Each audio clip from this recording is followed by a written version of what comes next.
अहंकार की महाव्याधि से सावधान। मित्रों, अहंकार एक महाव्याधि है जो पग पग पर तथाकथित समझदार मनुष्य को त्रास देती रहती है।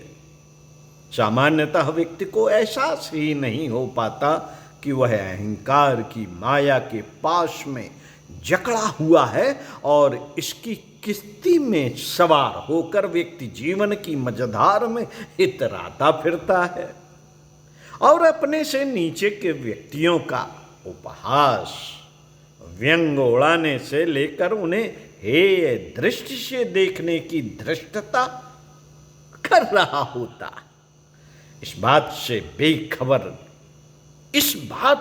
बेखबर कि कब उसकी अपनी नाव मझधार में पलट जाएगी, इस बात से बेखबर अहंकार की मदहोशी में उसे इसकी भी सुध नहीं रहती, क्योंकि अहंकार व्यक्ति की विवेक बुद्धि मानसिक क्षमता का हरण कर लेता है। उसे लगता है कि वह इस समय अपने दायरे में ईश्वर तुल्य सर्वशक्तिमान है। उसके इशारे पर उसकी दुनिया की चीजें घटित हो रही हैं, लेकिन अहंकार के मद में चूर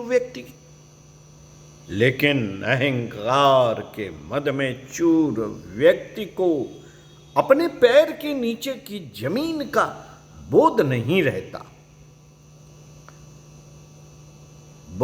रहता तथा उसकी वाणी व्यवहार में दर्प दंभ और अहंकार तरह तरह के नाना रूपों में फूटते रहते हैं और कर्मों का स्वचालित विधान संचित कर्म फल के रूप में इसकी भावी नियत को तय कर रहा होता है।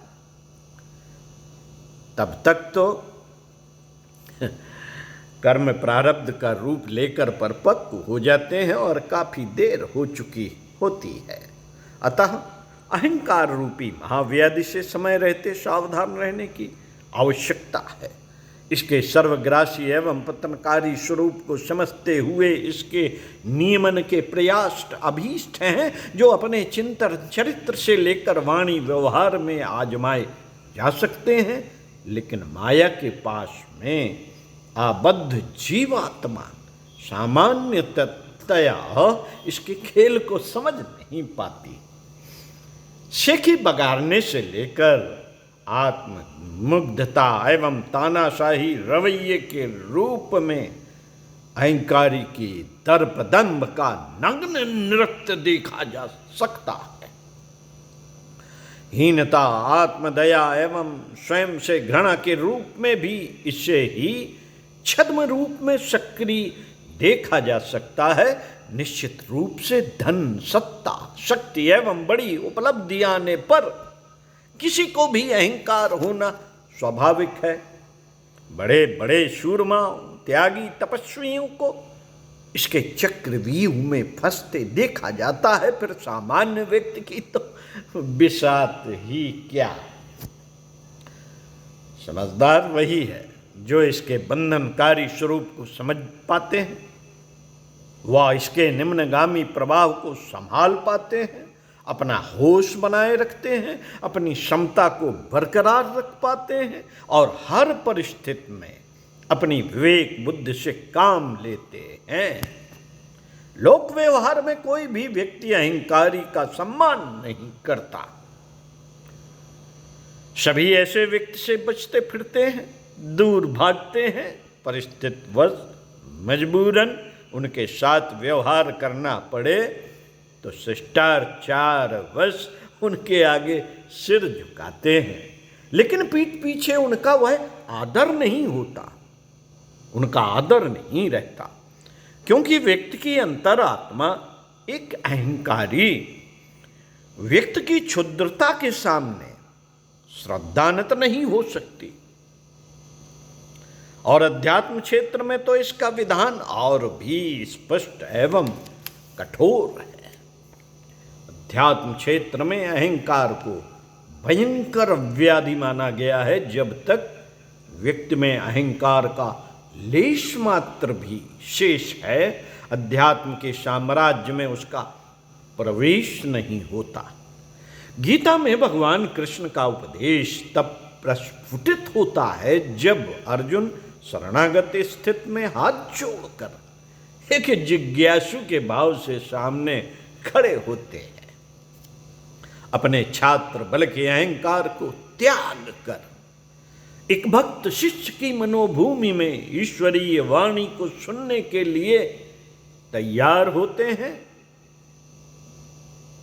अतः शिष्य साधक को अहंकार रूपी महाव्याधि से हर हालत में सावधान रहने की आवश्यकता है। अध्यात्म क्षेत्र में प्रगति का मार्ग अहंकार के त्याग एवं गुरु के प्रति भक्ति भाव के साथ ही प्रारंभ होता है। हृदय में जीवन के परम सत्य को जानने की उत्कंठा तथा गुरु के प्रति श्रद्धा समर्पण के आधार पर ही भक्ति का उदय होता है, अहंकार का विगलन होता है और अध्यात्म क्षेत्र में प्रवेश की प्रक्रिया प्रारंभ होती है। मित्रों, अहंकार के मिटते ही व्यक्ति में सज्जनता, शालीनता, सादगी, सात्विकता जैसे सद्गुण अनायास ही बढ़ते चले जाते हैं, जबकि अहंकार की भ्रांति व्यक्ति को पग पग पर आत्म प्रदर्शन के पाखंड रचने के लिए प्रेरित करती है। साथियों, आत्म प्रदर्शन के पाखंड रचने के लिए प्रेरित करती है। अहंकार की भ्रांति व्यक्ति को पग पग पर आत्म प्रदर्शन के पाखंड रचने के लिए प्रेरित करती है। अहंकार की तनिक सी उपलब्धि से मदोन्मत्त हो उठता है। तनिक सा धन, सत्ता, विभूत और प्रशंसा पाकर अहंकार अपनी औकात को भुला बैठता है। अहंकार से फूला व्यक्ति एक ऐसे भ्रम में जीता है जैसे उसने क्या पा लिया और वह क्या बन गया। अहंकार रूपी भेद बुद्धि न केवल मनुष्य को स्वयं से दूर कर देती है, बल्कि मूल स्रोत परमात्मा से भी भिन्न कर देती है। अपने जीवन एवं अस्तित्व के यथार्थ से कटा व्यक्ति अहंकार के अंधकार में अपनी सही स्थिति को अनुभव नहीं कर पाता और विराट अस्तित्व से अपने संबंध को भुला बैठता है और परिणाम स्वरूप जीवन के मूल ध्येय से वंचित रह जाता है। साथियों, अहंकार का जाल जंजाल ऐसा है जिसमें फंस जाने वाला अपनी वास्तविक शक्तियों का इस प्रकार उद्दत प्रयोग करता है कि घाटा निरंतर बढ़ता ही चले। जो कुछ पास में था उसका सदुपयोग करते कुछ न बना और आगे बढ़ा जा सकता था, वह आत्म प्रदर्शन के कुचक्र में ही बर्बाद हो जाता है।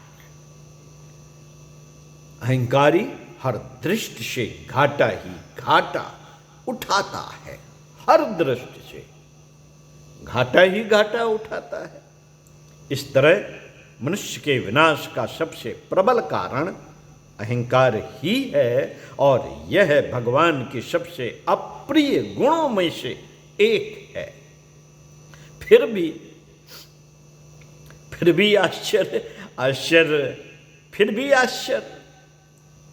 आश्चर्य कि यह अहम भाव, अहंकार का भाव कितना बलवान है कि यह जो मनुष्य को अहंकार के भाव इतने बलवान है कि यह जो मनुष्य को बार बार अपने शिकंजे में कसता रहता है।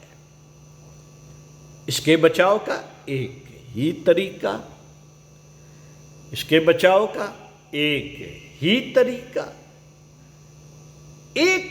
तरीका है कि अपनी विवेक बुद्धि को जागृत रखा जाए, अपनी भाव संवेदना को जीवंत रखा जाए और गुरु के वचनों के प्रति प्रगाढ़ आस्था एवं ईश्वर के प्रति समर्पण भाव के साथ अपने जीवन ध्येय की ओर नैष्ठिक रूप से बढ़ते रहा जाए। ओम शांति। अखंड ज्योति, मई 2025, पृष्ठ 16। आपको पढ़कर सुनाया। अच्छी लगी हो बात तो औरों को भी बताइए, सुनाइए। अखंड ज्योत के पाठक जरूर बनिए। आपके पास में प्रज्ञापीठ, शक्तिपीठ और प्रज्ञा परिजन मिल जाएंगे, जो आप उनसे संपर्क करके अखंड ज्योत के पाठक जरूर बनिए और स्वाध्याय सत्संग का क्रम बनाए रखिए, ताकि सद्विचारों की सेना आप खड़ी कर सकें। ओम शांति।